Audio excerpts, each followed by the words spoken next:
entre mer et montagne. Il n'y a pas que les palmiers sur la ville de Nice, il y a aussi des vignerons. Vin-de-Belley, c'est un terroir qui est sur la ville de Nice, 5e ville de France, sur 3 quartiers, Crémat, Saint-Romain-de-Belley, Saquier, avec des cépages à nous autochtones. C'est un vignoble en ville, vous êtes à 15 minutes de l'aéroport et 15 minutes du centre de Nice.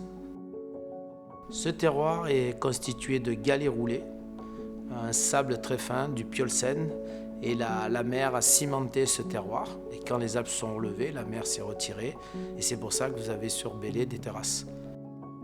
La spécificité des vins de Belley, c'est que ce sont des vins qui ont beaucoup de fraîcheur. Si on déguste ces vins à l'aveugle, on va partir plutôt dans une zone septentrionale. Et pourtant, on est vraiment dans le sud-est. C'est notre terroir, c'est nos montagnes derrière nous, notre mer devant nous, cette altitude de 200 à 300 mètres d'altitude qui donne des vins avec beaucoup de fraîcheur et d'élégance.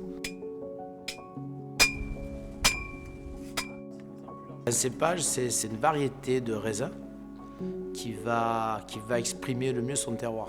Et nous, on a la chance à Belley d'avoir vraiment 2 cépages vraiment qui sont à nous. La folle noire pour les rouges et le brachet pour le vin rosé. Et après, on a un autre cépage qui s'appelle le Vermentino, qu'on surnomme le Roll. C'est le vin, ça devient une passion. J'étais pas du tout vigneron, c'est devenu une passion, quoi.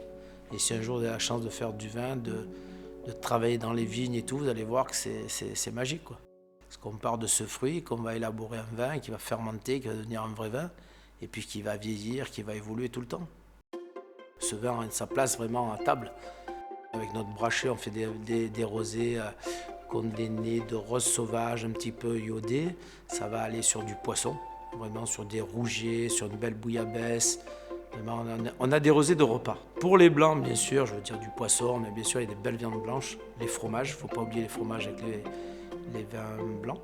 Et les rouges, tout ce qui est petit gibier, tout ce qui est pigeon, une belle viande. Parce qu'on fait des vins qui vont très bien vieillir, que ce soit les blancs ou les rouges. C'est des vins qui vont vieillir pendant 20 ans, 25 ans. C'est un métier que je suis venu à l'âge de mes 30 ans, un peu tard, mais c'est un métier vraiment de passion, parce que la première année on fait un vin, on croit qu'il est très bon, mais c'est un vin moyen. Et après, en allant voir des vignerons avec de la passion, on arrive à faire des belles choses, des vins de terroir, des vins de gastronomie, des vins avec de l'amour.